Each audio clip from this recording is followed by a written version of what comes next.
Welcome to Mindset and Muscles with Amanda. I am your host, Amanda Ferlisi. Welcome back, or welcome if this is your first time tuning in. I have a special guest today, Lyndsay Gilson. Lyndsay Gilson is an occupational therapist, a mindset and stress coach, and owner of Embody You LLC. She lives in Charlestown, Massachusetts, where she has been practicing OT for the past 8 years and full-time for 6.5 years. She transitioned to per diem to pursue her passion for helping women overcome their mindset and stress struggles in order to confidently manage their life, energy, and schedule to achieve their goals through her own business. Lyndsay, welcome. Thank you so much for being a part of my podcast and enjoying this beautiful day. It was super crappy out yesterday, so I'm super excited that it's sunny. So welcome. Thanks, Amanda. I am literally thrilled to be here. When I saw that, I just love what even your podcast is called. And I'm like, yes, let's talk about all the things mindset related because, it can be our biggest asset or our biggest downfall, right? Absolutely. Mindset is super important. So when Lyndsay and I connected over the phone for a few minutes, I was like, wait, no, don't say anymore. This is it. This is what we're going to talk about on the podcast. Like we just kept feeding off each other. I'm like, no, let's save this all. So Lyndsay, important question. How did you get into occupational therapy? And tell me about your story to how you ended up to where you are today. Of course. Yes. This is honestly, I'm proud of the story. It's been a struggle, like so many people, you end up feeling passionate about something because something else happened in your life, right?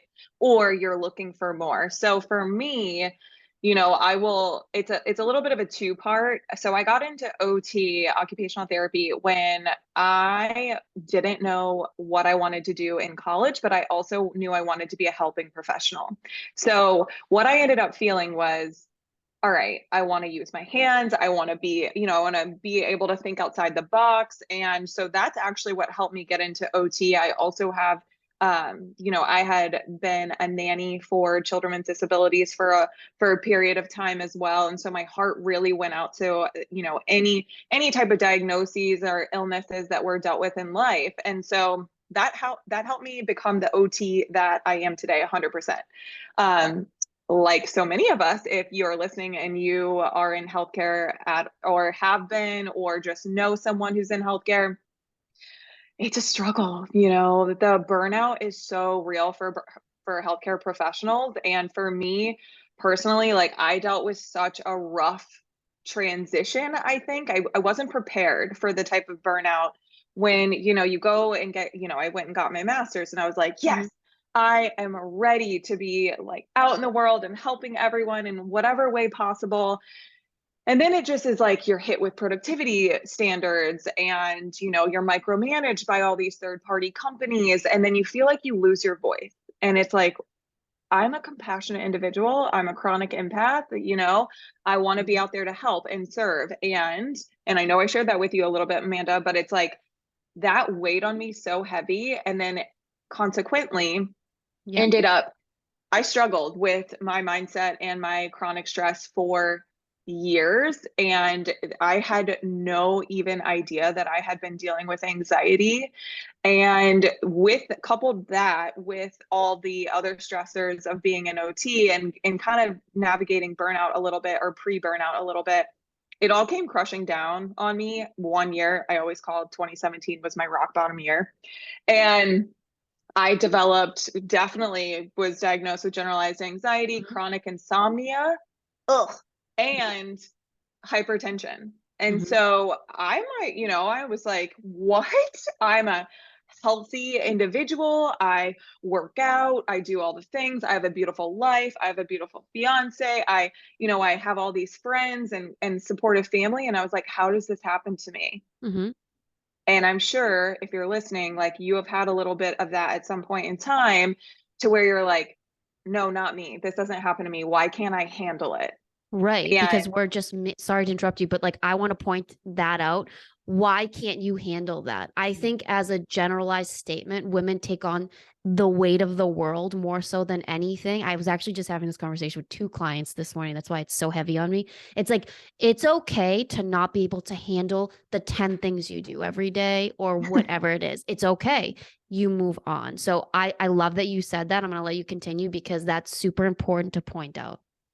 Yes, I totally feel you. And I'm humbling myself right now. Like you guys, I had this that bred toxic negativity and toxic negative self-talk for me for a solid year before I actually started doing the things to change and to be empowered by my own journey.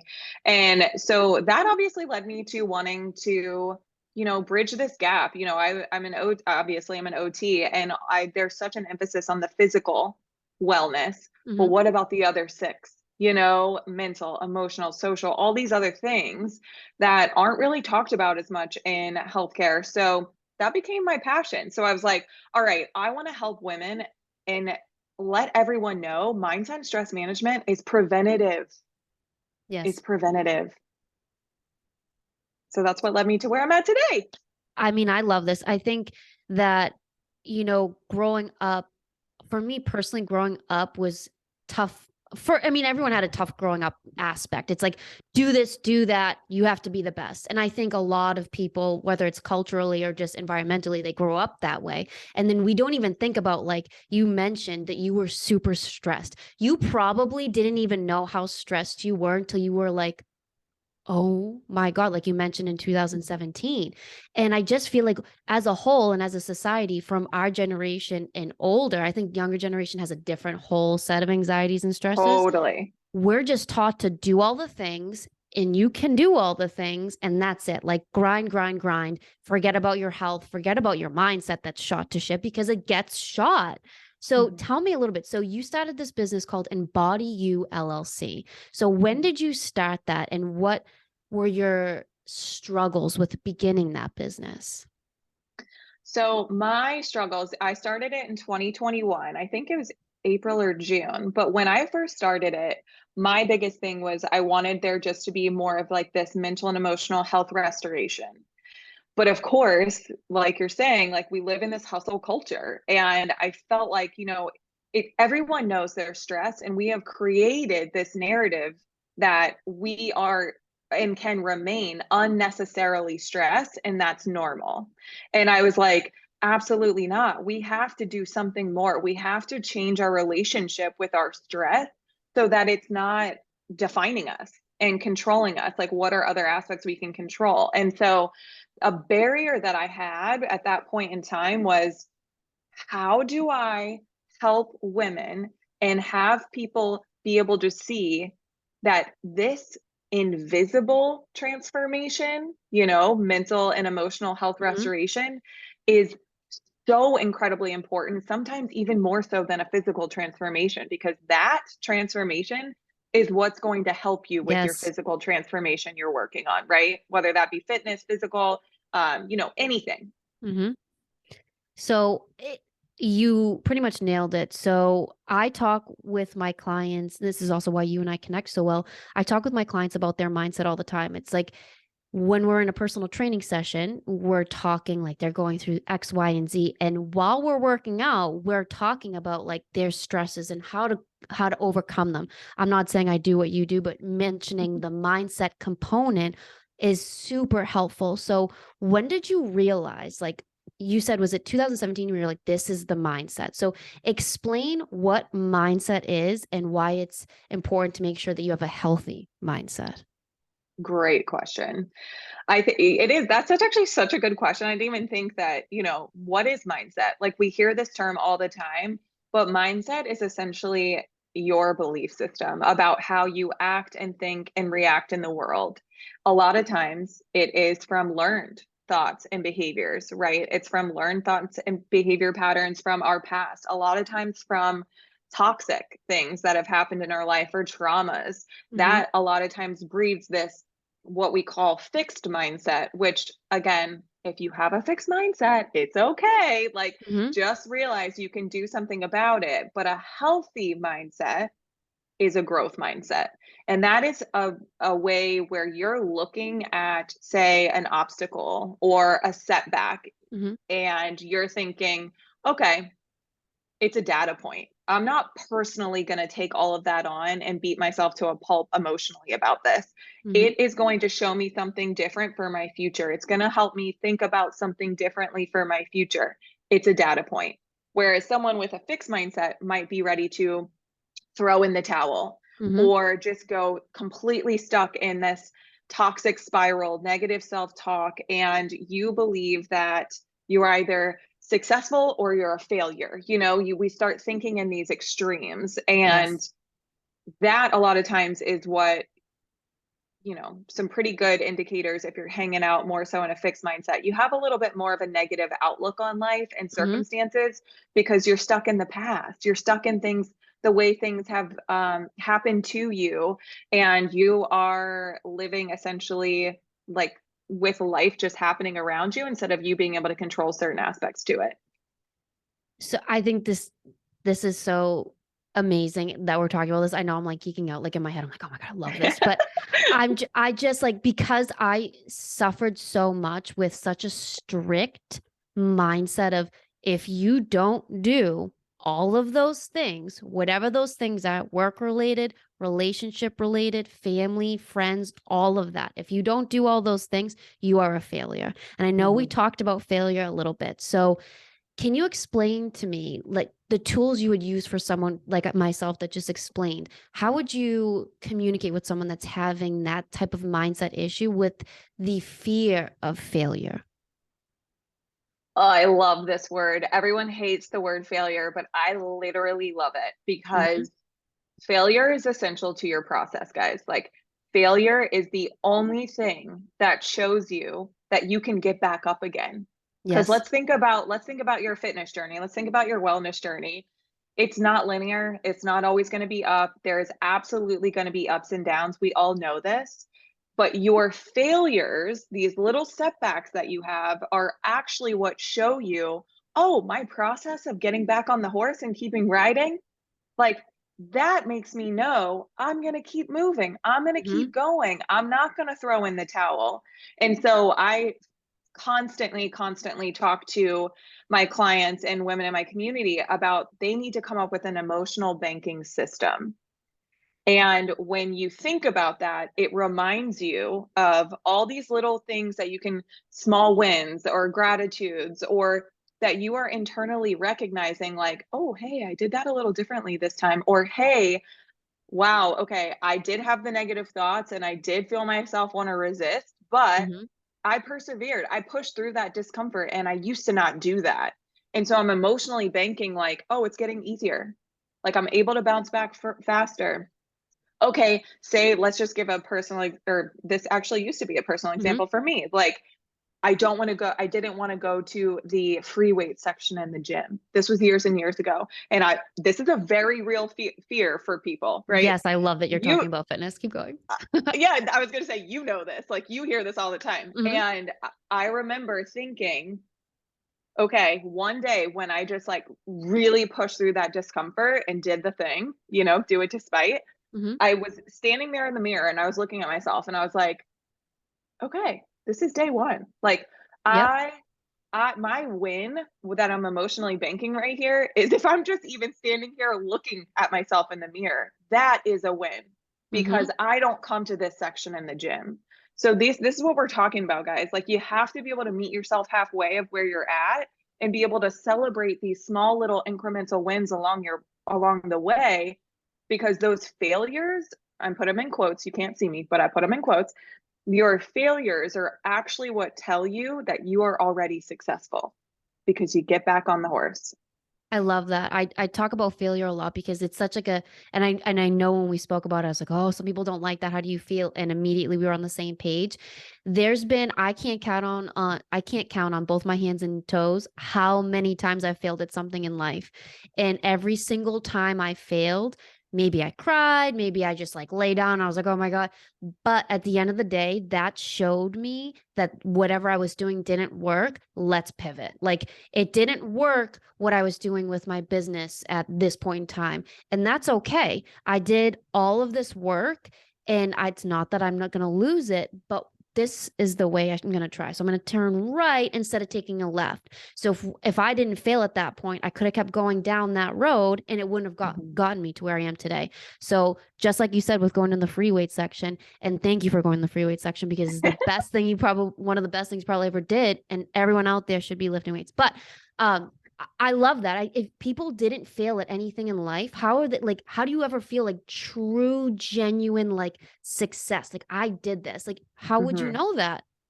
Right. I've actually just talked about this on another call before because it's like, all right, we fail, quotes. We feel so much stronger and more resilient the next few times because you overcame something. Whereas if we were just solely just like killing it 24/7, we are not even going to feel like we're killing it because it's too easy. Yes. We're not showing ourselves that we have the skills to adapt, that we have the abilities to overcome any challenges or whatever we're facing. Like we don't have that wherewithal at all if we don't have quote unquote failures pop up for us. That's why I say it's essential to your process, guys. Absolutely. So I have a personal question for you, not too personal, but personal. So when you were starting your business, because I'm a fellow entrepreneur, I struggled with all the things. So I'm curious to know, what was your struggle when you were creating your business and being able to give yourself, like you're giving phenomenal advice. So hopefully everyone's taking notes. What advice did you give to yourself and how did that make you feel when you were creating your business? That is such a great question because I regularly think back to I created like this life experiences list, which is it's a things that I've overcome and things that I have accomplished and things that I want to accomplish.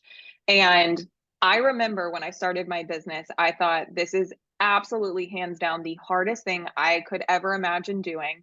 Not only that, Amanda, I had so much imposter syndrome from Mhm. not just starting my business, but also leaving my full-time OT health career, right? Like I got my master's. I thought I was going to be doing this full-time forever.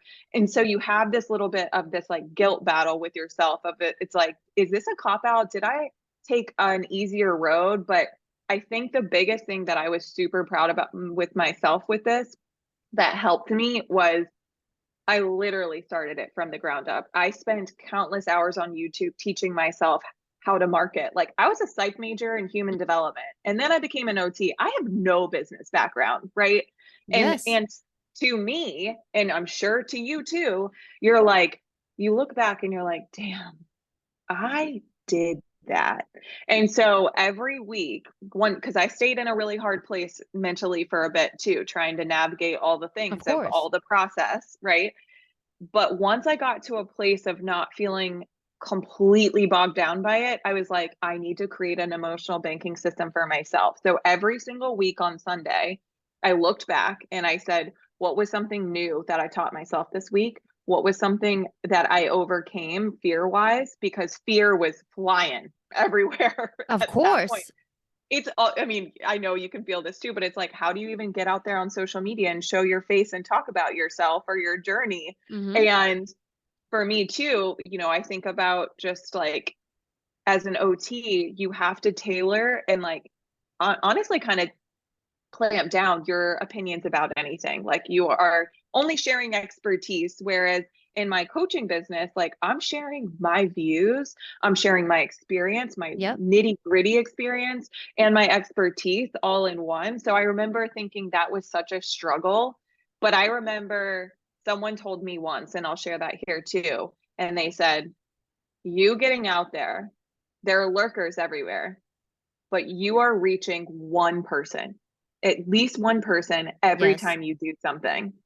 And that was something I wrote down and emotionally banked and put on a sticky note near my laptop and that I looked at every single day. So those were some struggles. Those were some my own emotional banking system on Sundays because you got again, we are all human, Mhm. and we have to use the same systems Yes, you absolutely, it sounds like you were really practicing what you preach. I want to talk a little bit because I think this is super common for anyone that owns a business or started Yeah. something, any entrepreneur out there. Imposter syndrome. I hear this quite often. And even to this day, I'm like, when I meet someone new, I'm like, yeah, yeah. So I own, like, sometimes I can almost feel myself like hesitate to tell people like I own multiple businesses. I do this. Like, I don't know why, because like I'm super successful mentally, emotionally, physically, all of that. Talk to me about your what you experience with imposter syndrome, because Mhm. you're very well educated. You have a master's degree. That's amazing. And like people think that the blueprint of life is you go to college, you get a master's, or you don't get a master's, you get a full-time job, you work till you're 70 or whatever it is, retire, and that's life. And you were like, not today, Satan. I am not doing this. This is my calling. Tell me about your experience feeling that imposter syndrome. Oh, let's just also let's normalize the fact that imposter syndrome sucks. Yes. And I'm big on anding statements. And it teaches us so much about our own human resilience and our emotional resilience. And I feel like my biggest imposter syndrome really popped up thinking, because my business is predominantly virtual. Mhm. And let's just look at the gram, y'all. Like the gram has many people, many coaches out Yes. there that are exuding so much knowledge, so much expertise. They have so many followers. I remember like that's something that I really held on to was like I started this because I didn't use my personal Instagram. I went to a new business Instagram. So I started that from scratch. And so I remember thinking like I have 37 personal followers on this page. How is anyone going to trust anything that I'm going to Yes. say?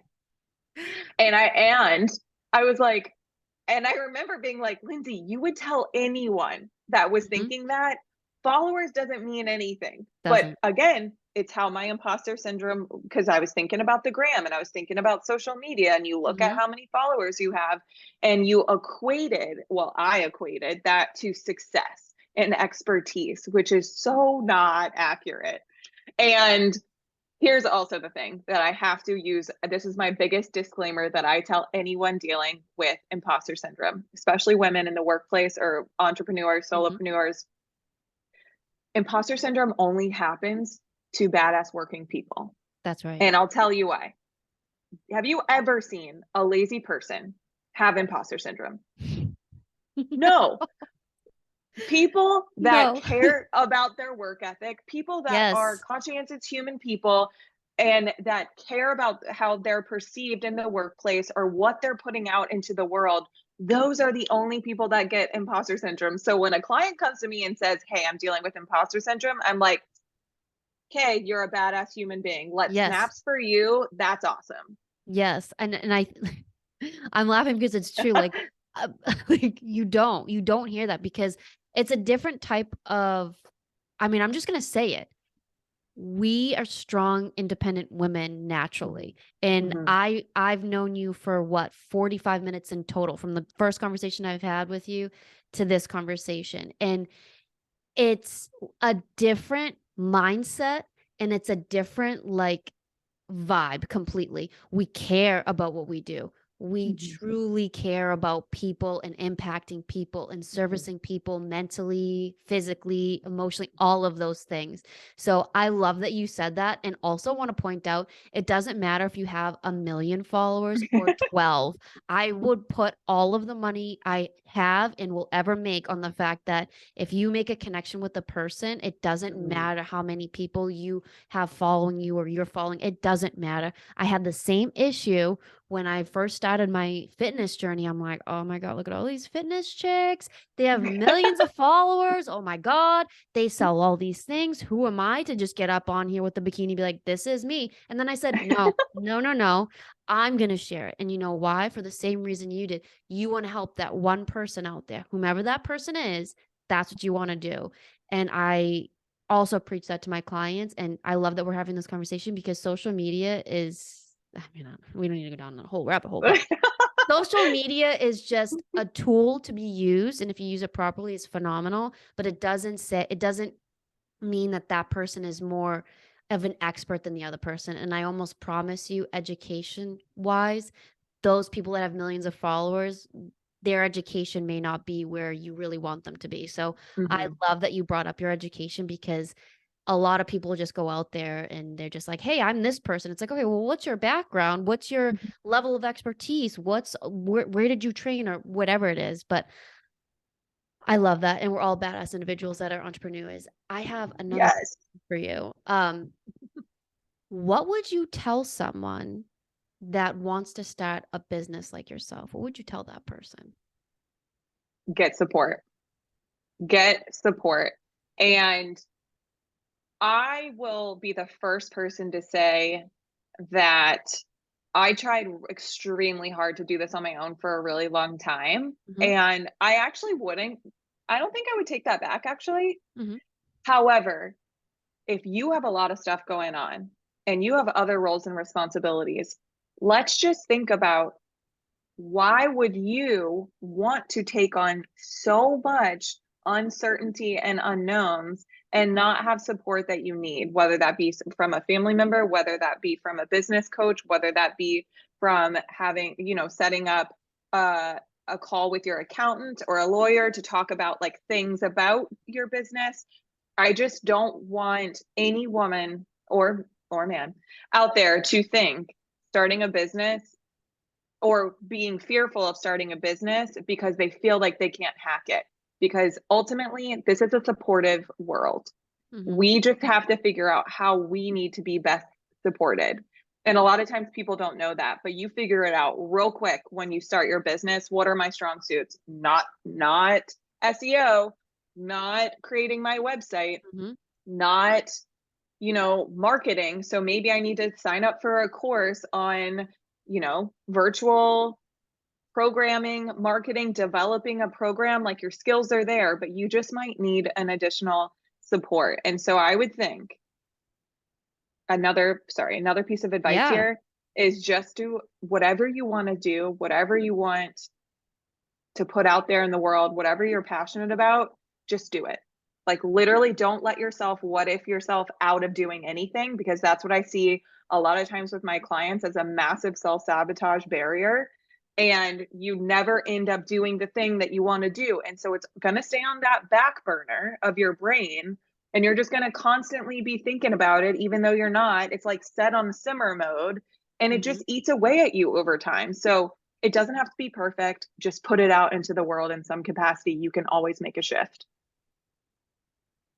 If I could drop my microphone, I would drop it. But it's like that, those two pieces of advice um are super crucial. So, I mean, always do what makes you happy in whatever regard, whether it's career, education, relationship, family, all of that. So I really wanted to mention that, as well as the fact that support. I need to add a little more to that, because women, again, from my conversations that I just had this morning, we can't physically do everything. We cannot. Nope. We're super women. I like already know that. Like, without being said, but the 75,000 things we do in a day, sometimes it needs to be 70. Like, it Mm-hmm. cannot be all of it. So always make sure that you're super communicative with whomever you live with your family, with your friends. Hey, like, I can't give this effort into laundry. I don't know, whatever it is. I need to focus on my business. Or on the other hand, I don't know how to do a website. I need some support with that. I did the same thing. I was like trying to figure out all, no, nope. I'm going to invest in my business and my mental health by not worrying about that and having someone do it. I love that you said that. Lyndsay, this has been so moving. I enjoyed our entire conversation. I hope everyone out there is taking notes. Um, and Lyndsay, let us know where people can find you. Absolutely. I am also just super appreciative of this conversation and making this a major talking point, Amanda. So you can find me. I am most active on Instagram, and my Instagram handle is at embody, EMBODY __you, YOU. So embody you. And I have lots of goodies in the link in bio there if you're just looking for some freebies. I also have my coaching application in there, but I also like odds are if you're going to follow me, I'm probably going to hop into your DMs because like Amanda's and I, our vibes are the same where we want the social media world to be connected Mhm. and we are there to be sounding voices, to be supportive. And I don't, I just like connecting with my community in that way. So Instagram, that's where you can find me. Also my website, it's www.embodyu.us. So EMBODYYOU. EMBODU. Yeah, that's right. Perfect. Embody. I'm like, did I spell that right? That was really fast. I was thinking, I was like, I didn't follow that, but that's just because I'm a visual learner. But I will also put Lyndsay's link in the description below. And again, Lyndsay, thank you so much. We had such a great conversation, and I'm sure there's more to come. Thank you so much for being on my podcast. And for those out there listening or watching, I hope you're watching too. You guys really like the support that you guys show by watching and listening really mean a lot to me.